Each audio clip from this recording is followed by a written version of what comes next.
Algumas lições desse texto belíssimo de Tito para as nossas vidas aqui. E eu separei 4 lições e eu quero que você guarde no seu coração.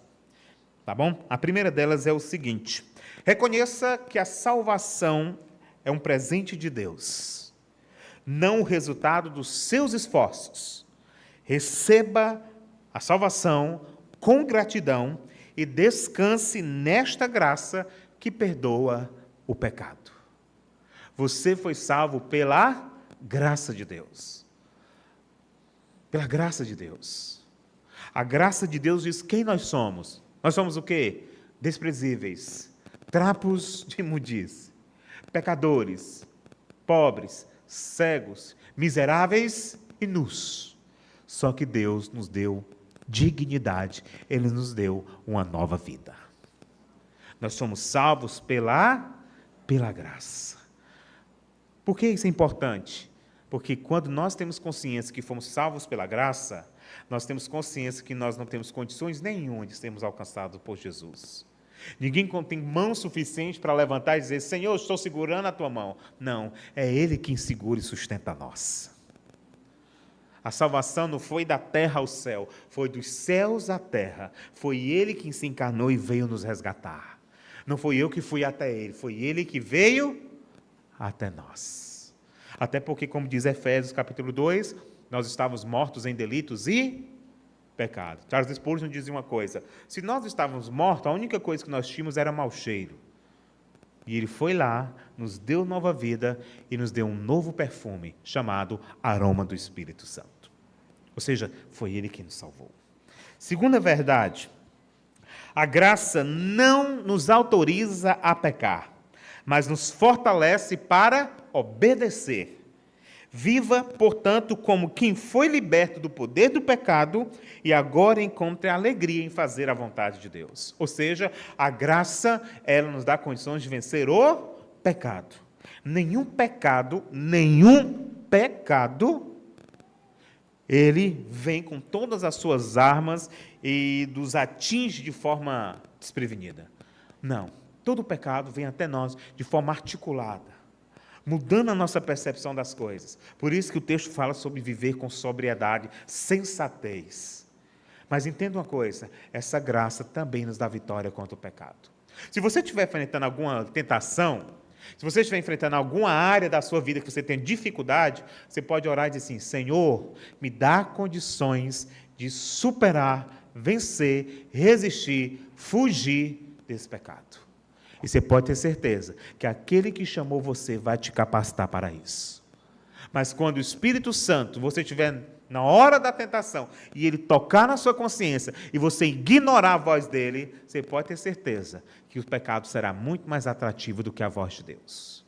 Porque no fundo do coração, você já está ignorando a voz do Senhor. Então, cuidado. Entenda que a graça, ela não nos autoriza, mas ela nos dá condições de suportar o pecado. Ela nos dá condições. Quando você vê, por exemplo, algum caso de queda, escândalo, não foi de repente. Foi alguém que, quando o Espírito Santo falou, ele resistiu. Por isso que diz a carta aos Hebreus: não endureçais o seu coração quando ouvires a voz do Espírito Santo. A graça de Deus nos dá condições. Terceira lição desse texto: busque a santidade e mantenha os olhos fixos na volta de Cristo. Que sua vida seja um reflexo visível do poder transformador da graça de Deus. Lembre que tudo nessa vida é passageiro e o que Deus nos chamou para desfrutar é eterno. Não tire os seus olhos da verdade de Cristo. Sabe por quê, irmãos? Imagina você um peregrino, né? Ou um competidor. Ele está correndo, mas ele está olhando para o alvo, para o prêmio da soberana vocação.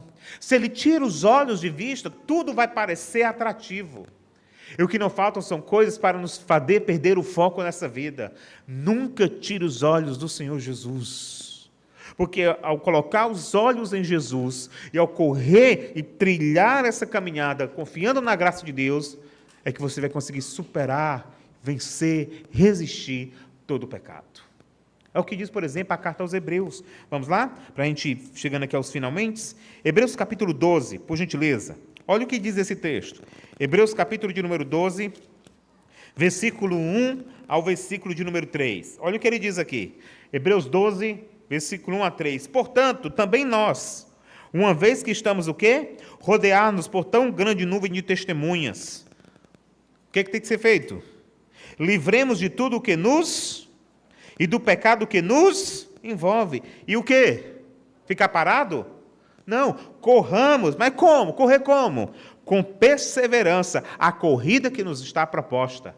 Sabe o que é interessante aqui? Aqui esse texto, nós não sabemos quem escreveu Hebreus, embora eu tenha minha suspeita, mas nós não sabemos ao certo.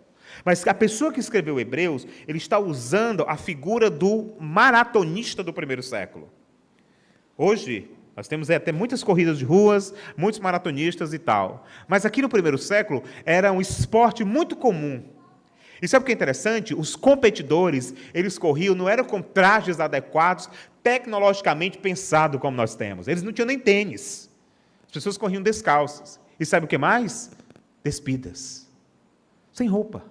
Como assim? Isso. Para quê? Para que nada atrapalhasse, nada pesasse no corpo. Eles tinham seus corpos atléticos e corriam. E todo mundo observava eles correndo, para que nada atrapalhasse. Eles se livravam de todo o peso, para que assim eles chegassem ao lugar. O autor aos Hebreus diz assim, é dessa forma que você tem que correr. Só que ele vai usar a ilustração aqui, você tem que se despir, não é das suas roupas, você tem que despir do pecado, do peso que te assedia, que te prende. E aí ele diz assim, versículo de número 2, tendo os olhos fitos em quem? Em quem? Em Jesus. Quem é Jesus? O autor e consumador da fé. O que ele está dizendo? Corra em santidade, olhando para aquele que lhe sustenta do começo ao fim da sua trajetória. E aí no final, versículo de número 3, ele diz assim, pense bem naquele que suportou tal oposição dos pecadores contra si mesmo. E aí ele termina, para que vocês não se cansem nem... Irmão, nessa vida nós vamos desanimar muito. Nós vamos desanimar muito. Só que nós não podemos parar de correr. Mesmo desanimado, corra. Mesmo sem forças, corra. Passou, não tenho força para correr só para me arrastar. Se arraste. Só não fique parado. Siga. Siga. Mas quem que vai me dar condições de correr assim? Lembra o que Paulo escreveu a Tito? A graça de Deus vai te sustentar do início ao fim da sua trajetória. Simplesmente corra. E por fim, lição número 4. Compartilhe com os outros a mesma graça que alcançou você. Fale de Cristo com amor, coragem e fidelidade, sem calar diante do mundo. Paulo escreve para Tito e diz, Tito, tudo isso que eu te falei, ensina aos outros.